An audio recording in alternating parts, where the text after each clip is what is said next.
আগের ভিডিওটা যেখানে শেষ করেছিলাম এবারে তার পর থেকে বলছি। আমরা আছি এখন পেজ নাম্বার 20-তে। The policy of apartheid created a deep and lasting wound in my country and my people. The policy of apartheid. Apartheid মানে ওই যেটা আগে বলেছিলাম, racial discrimination on the basis of the color of the skin. শ্বেতাঙ্গরা কৃষ্ণাঙ্গদের উপর যে অত্যাচার করত সেটাকে এপার্থিড বলা হয়েছিল। সেই এপার্থিড পলিসি অনেক দিন ধরে চলছিল এবং সেটা একটা খুব গভীর এবং একটা লাস্টিং মানে ক্ষত সৃষ্টি করেছিল আমার দেশের মধ্যে এবং দেশের মানুষের মধ্যে। All of us will spend many years, if not generations, recovering from that profound hurt. All of us will spend many years. আমাদের সবাই অনেক বছর কাটিয়েছি, অনেক বছর, যদিও জেনারেশন ওয়াইজ না, তারপরেও বলতে হবে অনেক বছর কাটিয়েছি। কিসের জন্য? এই যে ব্যথাটা, সেই ক্ষতটা, সেটা রিকভার হতে। But the decades of oppression and brutality had another unintended effect, and that was that it produced the Oliver Tambos, the Walter Sisolas, the Chief Luthulis, the Yusuf Dados, the Bram Fishers, the Robert Sovukis of our time, men of such extraordinary courage, wisdom, and generosity that their like may never be known again. দেখো, যতই অনেক অত্যাচার সহ্য করেছি, কিন্তু but the ডিকেডস, কিন্তু এই যে অনেক দশক ধরে এই যে অপারেশন, এই যে মানে নিপীড়ন, এই যে অত্যাচার, ব্রুটালিটি, এই যে অত্যাচারটা চলছিল আনইনটেন্ডেড, মানে যেটা আমরা চাইছিলাম না, সেখান থেকে অনেক অত্যাচার সহ্য করতে হয়েছিল ওদেরকে। আর সেখান থেকে কি হয়েছে, কিছু চরিত্রের মানুষ দেখা গেছিল ওই সময়। ওরা মানে ওই ওই ওই অ্যাপার্থিড থেকে মুক্ত হওয়ার জন্য কিছু চরিত্রের মানুষ আমরা ওই কান্ট্রিতে পেয়েছিলাম। কে কে? এই সমস্ত ক্যারেক্টার দেখো: Oliver Tambo, Walter Sisulu, Chief Luthuli, Yusuf Dadoo, Bram Fischer, Robert সোভাকুস। কিন্তু দেখো, এগুলি হচ্ছে এমন একজন পার্সোনালিটি, তারা কি করেছিলেন, এই রেশিয়াল ডিসক্রিমিনেশনটাকে বন্ধ করতে চেয়েছিলেন, ইকুয়ালিটি আনতে চেয়েছিলেন। এই সমস্ত ক্যারেক্টারের মানুষকে আমরা ওই সময়ে পেয়েছিলাম, ওদের আবির্ভাব ঘটেছিল। কিন্তু দেখো, প্রত্যেকের আগে দেখো এখানে অলিভার ট্যাম্বো, ঠিক আছে, কিন্তু এখানে ট্যাম্বোস বলা হচ্ছে। ওয়াল্টার সিসোলো, এখানে সিসোলোস বলা হচ্ছে। কেন বলা হচ্ছে দেখো, কারণ এদের দিয়ে আমরা এদের মতো মানুষকে বোঝাতে চাইছি। যেমন অলিভার ট্যাম্বো, মানে উনি যে ধরনের মানুষ ছিলেন, অ্যাস একটা যুক্ত করে উনার ওই ব্যাপারটাকে বোঝাতে চেয়েছে, মানে ওই ক্যারেক্টারের এই ক্যাটেগরির মানুষদের উদ্ভব হয়েছিল। যেমন আমরা অনেক সময় যেমন বলি না, যেমন আকবর দ্য গ্রেট, মানে কি বুঝতে চাই আমরা, এই আকবরের যে মহত্বটা, সেটাকে বোঝানোর চেষ্টা করা হয়েছিল। ঠিক তেমনি এই সবার আগে দেখো দা লাগানো আছে, দা লাগানো আছে।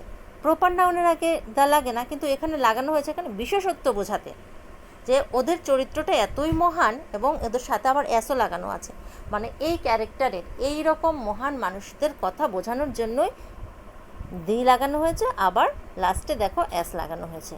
তো এই অ্যাপার্থিড থেকে মুক্ত হওয়ার জন্য এই সমস্ত মহান ব্যক্তিত্বের আবির্ভাব ঘটেছিল। তাদের এক্সট্রাঅর্ডিনারি কারেজ ছিল, উইজডম ছিল, উদারতা, জেনারোসিটি মিন্স উদারতা, that there like may never be known again, যেটা আমরা আগে জানতাম না। Perhaps it requires such depth of operation to create such a hard soft character. সম্ভবত এই রকম অপারেশন, এই রকম মানে বঞ্চনা বা নিপীড়ন যদি না হতো, তাহলে হয়তো এই রকম চরিত্রের মানুষের আবির্ভাবই হতো না। কারণ একটা জিনিস পেতে গেলে খুব দুঃখ পীড়নের মধ্যে থাকলেই হয়তো তুমি খুব উপরে উঠবে, নয়তো তুমি খুব নিচে নেমে যাবে। তো এত দুঃখ পীড়নের হওয়ার পরেই এইরকম চরিত্রের মানুষ সাউথ আফ্রিকার মাটিতে জন্মেছিলেন। My country is rich in the minerals and gems that lie beneath its soil. Nelson Mandela বলছেন মাই কান্ট্রি মানে সাউথ আফ্রিকা মিনারেলসে রিচ ছিল, ধনী ছিল, আর কি ছিল, জেমস মানে হীরা, যেটা সাউথ আফ্রিকার মাটিতে নিচে থাকতো। But I have always known that it's greatest wealth is it's people. কিন্তু উনি বলছেন যে আমি সবসময় দেখেছি বা জেনেছি যে এটা সবচেয়ে মহান যে সম্পত্তি সেটা হচ্ছে সাউথ আফ্রিকার মানুষ। এই যে জেমসগুলো মিনারেলসগুলো নয়, সাউথ আফ্রিকার মানুষটাই হচ্ছে একটা বড় বড় সম্পত্তি। Finer and truer than the purest diamond, যে ডায়মন্ড থেকেও আরও বেশি ফাইন এবং আরও বেশি সত্য। It is from this comrades in the struggle that I learn the meaning of courage. It is from them, from this comrades, comrades means friends, সাথী। এই সমস্ত সাথীদের থেকে, সাথীদের যুদ্ধর যে সমস্ত স্ট্রাগল করছেন সেখান থেকে আমি বুঝতে পেরেছি, আমি শিখেছি যে কারেজের মিনিং, যে সাহসিকতাটা কি। Time and again and I have seen man and women risk and give their lives for an idea. অনেক সময় গেছে, আবার আমি দেখেছি যে পুরুষ এবং মহিলা নির্বিশেষে সবাই ওদের জীবনকে ঝুঁকিতে দিয়েছেন এবং তাদের জীবন পর্যন্ত উৎসর্গ দিয়েছেন সেই আইডিয়াটার জন্য, সেই অ্যাপার্থেড আইডিয়াটার জন্য, ওটার এভলিউশনের জন্যই। I have seen man stand up to attacks and torture without breaking. আমি দেখেছি মানুষ অনেক অত্যাচার সহ্য করেছে, অনেক অত্যাচার, কিন্তু ভাঙেনি, উইদাউট ব্রেকিং। এত অত্যাচার সহ্য করেও নিজের ডিসিশন থেকে সরে আসেনি, উইদাউট ব্রেকিং ছিল ওরা। Showing A strength and resilience that ডিফাইস the imagination. Resilience means the ability to deal with any kind of hardship and recover from its effect, মানে লড়ার ক্ষমতা, লড়াই করার ক্ষমতা। তো উনি বলছেন আমি সেই মানে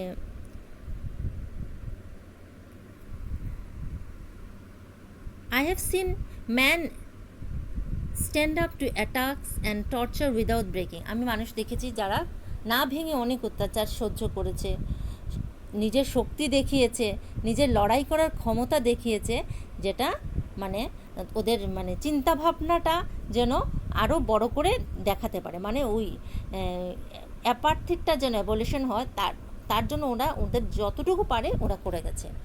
I learned that courage was not the absence of fear. আমি শিখেছি যে কারেজ কথার অর্থ, সাহস কথার অর্থ মানে অ্যাবসেন্স অফ ফিয়ার সেটা নয়,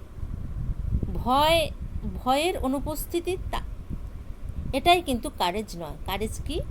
but the Triumf over it. কিন্তু এটাকে বলা হচ্ছে ট্রায়াম্ফ ওভার ইট, মানে সেই ভয়টাকে যদি জয় করতে পারো তাহলেই তুমি সাহসী, সেটাই বলা হচ্ছে। The brave man is not he who does not feel afraid. Brave man, সাহসী মানুষ সে নয় যে মানে সে ভয় ফিল করে না, but he who conquers that fear, কিন্তু সে যে ভয়কে জয় করতে পারে তাকে আমরা সাহসী মানুষ বলি। No one is born hating another person because of the colour of his skin or his background or his religion. কেউ কিন্তু জন্মানোর সঙ্গে সঙ্গেই মানে হিংসা করতে শেখে না। কিসের ভিত্তিতে? ওর স্কিনের ভিত্তিতে, ওর কোন ব্যাকগ্রাউন্ড থেকে এসছে সেটার ভিত্তিতে, নতুবা তার ধর্মের ভিত্তিতে। জন্ম থেকে মানুষ এরকম হেট্রেড মানুষের মধ্যে থাকে না। People must learn to hate. People অবশ্যই সে ঘৃণা করতে শিখে, মানুষ ঘৃণা করতে শিখে, জন্ম থেকে শিখে না, যখন আস্তে আস্তে বড় হয় তখন সে সেটাকে শিখে।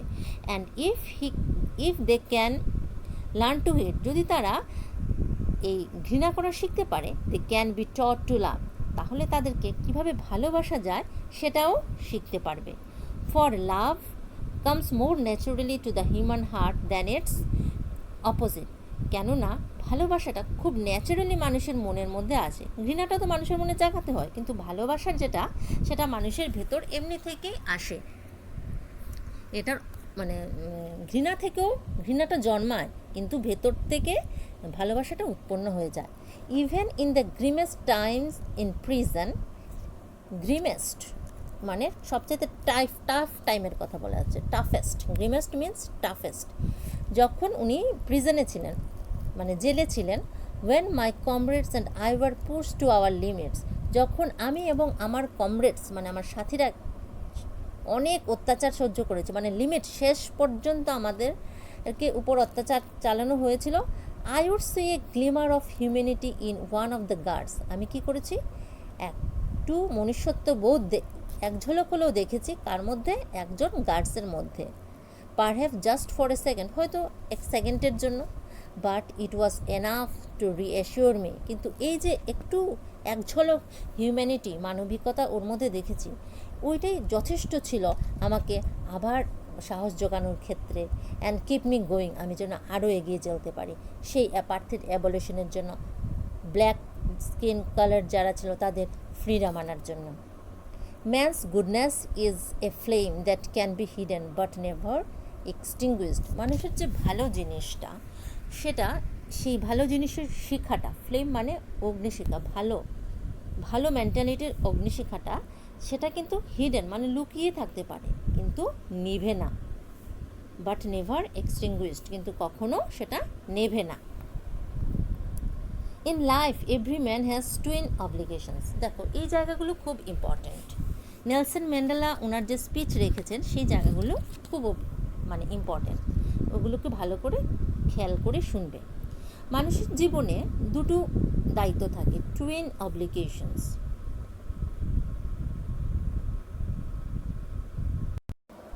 টু অব্লিগেশনস, দেখো এখানে দুটো অব্লিগেশনস, এই জায়গাটা খুব ইম্পর্টেন্ট। দুটো অব্লিগেশন কী কী বলা হয়েছে? অব্লিগেশন টু হিজ ফ্যামিলি, তার পরিবারের প্রতি কর্তব্য, টু হিজ প্যারেন্টস, মা বাবার প্রতি কর্তব্য, to his wife and children, স্ত্রী এবং সন্তানদের প্রতি কর্তব্য, and he was an obligation two his people, এবং সেই মানুষটার আরেকটা কর্তব্য হচ্ছে তার মানুষের প্রতি, হিজ কমিউনিটি, তার কমিউনিটির প্রতি, হিজ কান্ট্রি এবং তার দেশের প্রতি।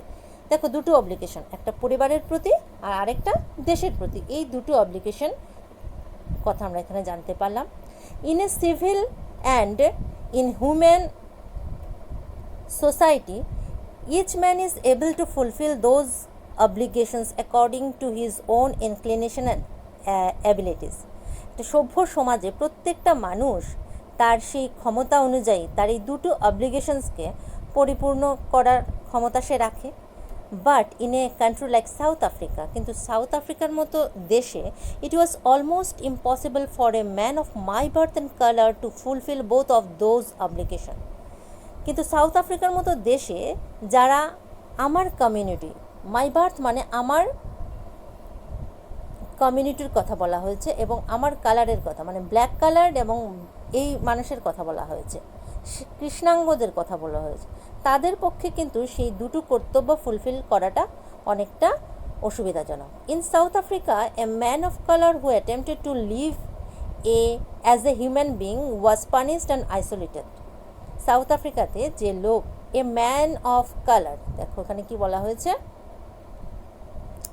এ ম্যান অফ কালার মানে ব্ল্যাক কালার পার্সনের কথা বলা হয়েছে। নেলসন ম্যান্ডেলা যে কালারের অন্তর্ভুক্ত ছিলেন, কৃষ্ণাঙ্গ সম্প্রদায়ের ছিলেন, তাদের কথা বলা হয়েছে। যারা অ্যাটেম্প্ট করবে মানে একটা সভ্য সমাজ মানুষের মতো বাঁচার জন্য চেষ্টা করবে, তাদেরকে পানিশমেন্ট দেওয়া হতো এবং আইসোলেশনে রাখা হতো।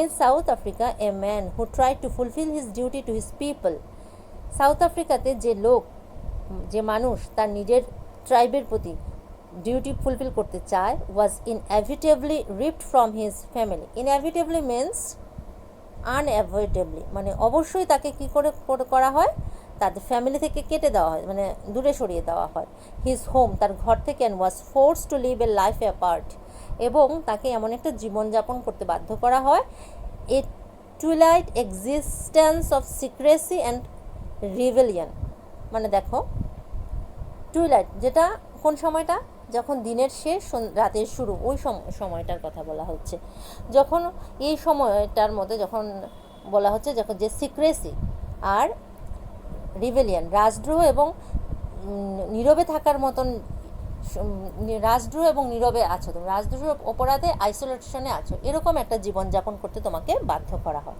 I did not in the beginning choose to place my people above my family. প্রথমে শুরুর দিকে কিন্তু আমি আমার ফ্যামিলিকে আগে প্রেফার দিয়েছি, আমার লোককে নয়। But in attempting to serve my people, কিন্তু যখন আমি আমার লোককে সার্ভিস দেওয়া শুরু করেছি, তাদের ফ্রিডমের জন্য লড়াই করা শুরু করেছি, I found that I was prevented from fulfilling my obligations as a son, as a brother, a father and a husband. আমি দেখলাম আমার মধ্যে অব্লিগেশনস আসছে, বাধা আসছে। আমি একজন ছেলে, একজন ভাই, একজন হাজব্যান্ড বা একজন বাবা হিসেবে যে ডিউটিসগুলি আছে সেগুলি যেন আমি ফুলফিল করতে পারছি না। I was not born with a hunger to be free. আমি যখন জন্মেছিলাম তখন আমি ফ্রি ছিলাম, আমার মধ্যে কোনো ক্ষুধা ছিল না। I was born free, free in every way that I could know. আমি এতটাই ফ্রি ছিলাম যে আমি যেভাবে, প্রত্যেক ক্ষেত্রে আমি ফ্রি ছিলাম। Free to run in the fields near my mother's heart, আমার মায়ের কুটিরের পাশে দিয়ে যে মাঠ চলে গেছে সেখানে দৌড়ানোর জন্য আমার ফ্রিডম ছিল। Free to swim in the clear stream, যে স্বচ্ছ স্ট্রিম মিন্স ছোটো নদী বা ছড়া, সেখানে সাঁতার কাটার জন্য আমি ফ্রি ছিলাম, যে নদীটা আমার গ্রামের মধ্য দিয়ে চলে গেছে। Free to roast মিলিস means corn, সেই কর্নগুলিকে আমি যেন রোস্ট করার জন্য ফ্রি ছিলাম। আন্ডার দ্য স্টার্স, চাঁদের আলোর নিচে আমি এগুলোকে রোস্ট করার জন্য ফ্রি ছিলাম। And ride the broad backs of slow, কোথায়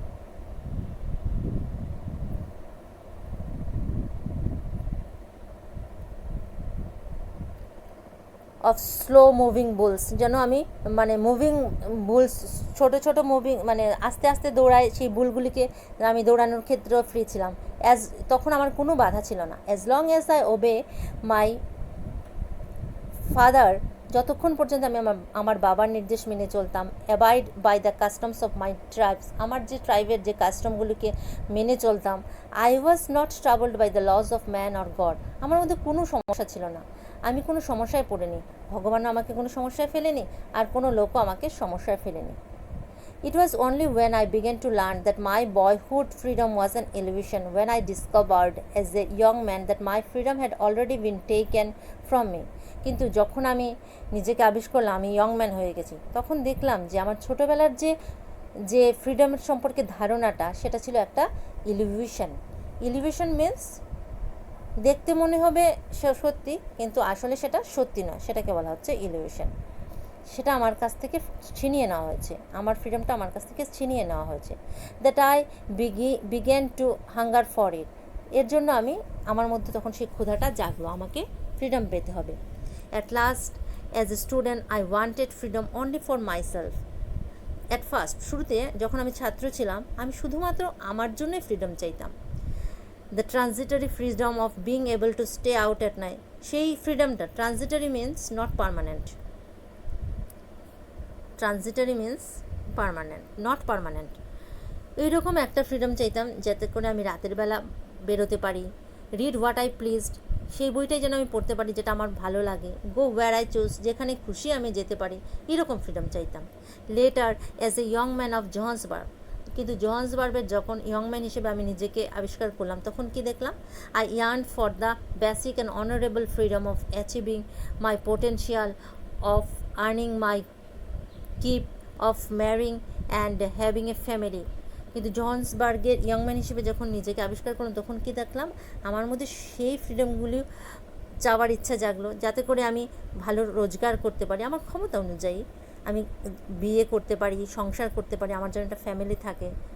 হ্যাঁ, the freedom not to be obstructed in a lawful life, ওই ফ্রিডমটা যেটা আমি লফুলি জীবনযাপন যদি করি, আইন কানুন মেনে ওই জীবনযাপনটা যদি করি, তাহলে সেই ফ্রিডমটা যেন কোনো রকম বাধাপ্রাপ্ত নয়, সেটাই আমি ইয়ার্ন করেছিলাম, আমি চাইছিলাম, আমার ডেজায়ার ছিল ওটা। But then I slowly saw that not only was I not free, but my brothers and sisters are not free. কিন্তু ধীরে ধীরে দেখলাম শুধুমাত্র আমি যে উইদাউট ফ্রিডম আছে সেটা না, আমার ব্রাদার্স এবং সিস্টার্স যারা আছে তারাও কিন্তু, ওদের মধ্যেও ফ্রিডম নেই।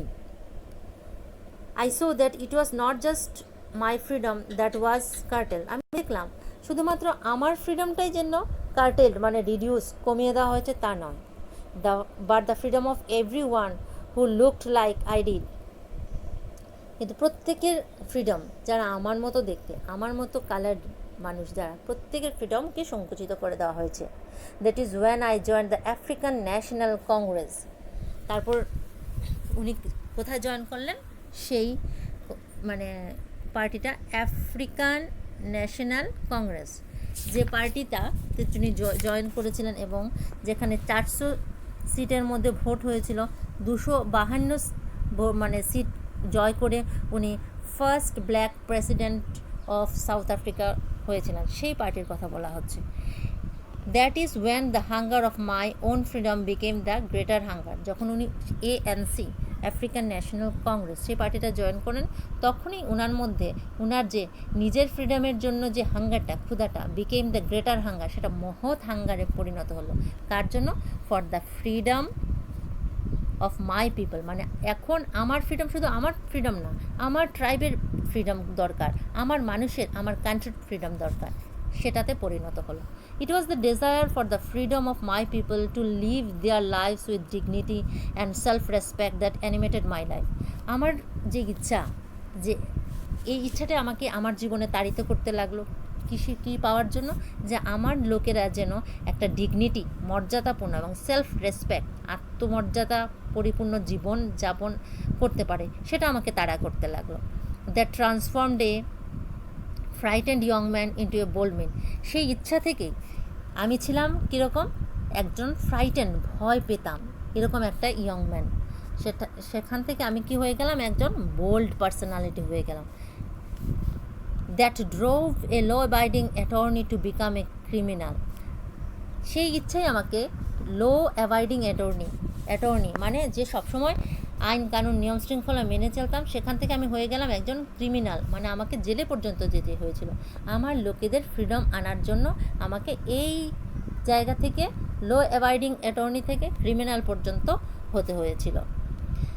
That turned A family loving husband into a man without a home. সেই ইচ্ছা থেকে যে আমি এমন একজন হাজব্যান্ড যিনি, আমি ঘর পরিবার ভালোবাসতাম, সেখান থেকে আমি কি হয়ে গেলাম? আমার গৃহহীন এরকম হয়ে গেলাম। That forced a life loving man to live like a monk. আমি এমন একটা মানুষ জীবন ভালোবাসতাম, সেখান থেকে আমি হয়ে গেলাম সন্ন্যাসী। কোন ডেজায়ার? আমার ট্রাইবের মানুষকে ফ্রিডম দিতে হবে, সেই ইচ্ছা থেকে আমার মধ্যে এইরকম একটা চেঞ্জ আসলো। I am no more virtuous or self sacrificing than the next man, that I found that I could not even enjoy the poor and limited freedom I was allowed when I knew my people were not free. আমি যখন দেখতাম যে আমার লোকেরা freedom পাচ্ছে না, তখন আমাকে যে লিমিটেড ফ্রিডম দেওয়া হয়েছিল সেটাও আমি ভোগ করতে পারতাম না। কিন্তু এটার মানে এটা নয় যে আমি খুব ভার্চুয়াস মানুষ, সেলফ স্যাক্রিফাইসিং মানুষ আমার অন্য লোকেদের থেকে, তা নয়। কিন্তু I was allowed when I knew my people were not free. Freedom is indivisible. স্বাধীনতা হচ্ছে ইনডিভিজিবল, যাকে ভাগ করা যায় না। The change on any one of my people were the change on all of them. এই চেঞ্জ যদি কারোর উপরে পড়ে, তার অর্থ হলো পুরো আমার মানে এই ট্রাইবের প্রত্যেকের উপরে এই চেইনটা পড়ে গেছে। The change on all of my people, আমার লোকের সবার উপর যদি চেইন থাকে, বেরি থাকে, তার মানেটা হচ্ছে কি? Were the change on me, তাহলে আমার উপর সেই চেইন এসে গেছে, সেই শৃঙ্খল আমার মধ্যেও এসে গেছে। মানে আমার ট্রাইবের একটা মানুষের উপর শৃঙ্খল বা বেরি যদি আসে, তার অর্থ হলো পুরো ট্রাইবের উপর বেরি, আর পুরো ট্রাইবের উপর বেরি, সেটার অর্থ হলো আমার উপরও বেরি এসে গেছে। I knew that the oppressor must be liberated just as surely as the oppressed. আমি জানি যে অপ্রেসর, যিনি পীড়া দেন, আর যিনি অপ্রেস, তিনি নিশ্চয়ই liberated. A man who text away another man's freedom is a prisoner of hatred. যে লোক অন্যের স্বাধীনতা কেড়ে নেয়, উনিও অপরাধী। কিসের অপরাধী? হেট্রেড, ওনাকে কেউ ভালোবাসে না। He is locked behind the bars of prejudice. ইনিও বার অফ প্রেজুডিস মিন্স, দেখো, a strong dislike without any good reason, সেটাকে বলা হচ্ছে prejudice. Strong dislike without any good reason মানে তুমি কাউকে অপছন্দ করবে, কিন্তু সেখানে কোনো বিশেষ কারণ ছাড়া। অপছন্দের তো একটা কারণ থাকতে পারে। শ্বেতাঙ্গরা কৃষ্ণাঙ্গদের অপছন্দ করতো কিসের জন্য? ওদের কালারটা কালো বলে, এটা কি কোনো একটা স্ট্রং রিজন হলো কাউকে অপছন্দ করার? ওটাকে বলা হচ্ছে প্রেজুডিস, মানে হোয়াইটদের এটা প্রেজুডিস সেটা বলা হচ্ছে। তো উনিও সেই প্রেজুডিসের মধ্যে বন্ধ হয়ে আছেন, ন্যারো মাইন্ডেড নেই, সেই দুর্বল মনোবৃত্তির মধ্যে বন্ধ হয়ে আছেন। I am not truly free if I am taking away someone else freedom. আমি সত্যিকারের অর্থে মুক্ত নই যদি আমি কারোর স্বাধীনতাটা কেড়ে নিই। Just as surely as I am not free when my freedom is taken from me. যখন আমার ফ্রিডম আমার কাছ থেকে কেড়ে নেওয়া হয় তাহলে আমিও ফ্রিডম মানে সেরকম মুক্ত নই। The oppressed and the oppressor alike are robbed of their humanity. দুজনেই, অপ্রেসড অ্যান্ড অপ্রেসর, যিনি অত্যাচার করেন এবং যিনি অত্যাচারিত হচ্ছেন, দুইজনেই মানবতার থেকে মানে মানবতা নেই, দুজনের মধ্যেই মানবতা নেই, দুই পক্ষের মধ্যেই ফ্রিডম নেই, সেটাই বলা হচ্ছে। তো এই ভিডিও মানে এই যে পোস্টটা আমরা পড়লাম সেটাতে কি দেখলাম, যে নেলসন ম্যান্ডেলা অ্যাপার্থিড অ্যাবলিশনের জন্য অনেক লড়াই করেছেন। উনার জীবনী আমাদেরকে এই শিক্ষাই দেয় যে আমরা যেন কোনো কিছুর থেকে পিছিয়ে না আসি। দেখুন, নেলসন ম্যান্ডেলা অ্যাপার্থিড অ্যাবলিশনের জন্য 30 ইয়ার্স ফাইট করে চলেছেন। He was sent to prison for 30 years এবং আলটিমেটলি ইনি অ্যাপার্থিড অ্যাবলিশন করেছেন। উনার মনোবলটা খুব দৃঢ় ছিল, একদম বোল্ড ক্যারেক্টার ছিলেন উনি।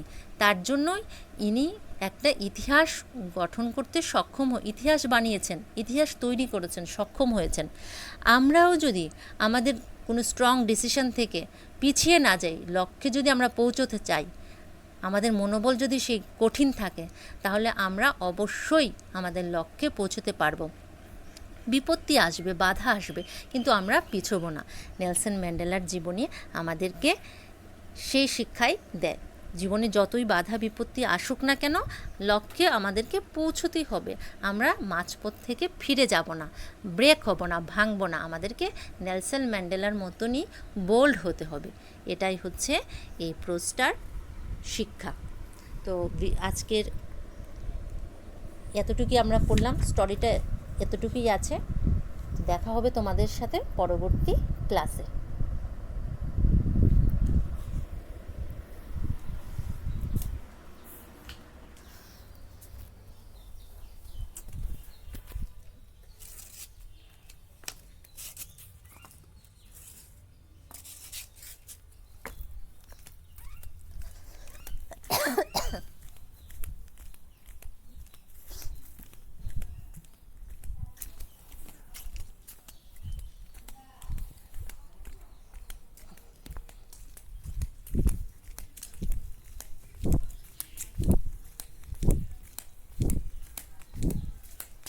সাই, এ সাই, সাই, সাই, খাবার নেই,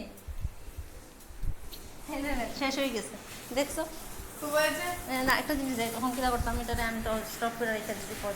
তোমাকে কবে বলবো?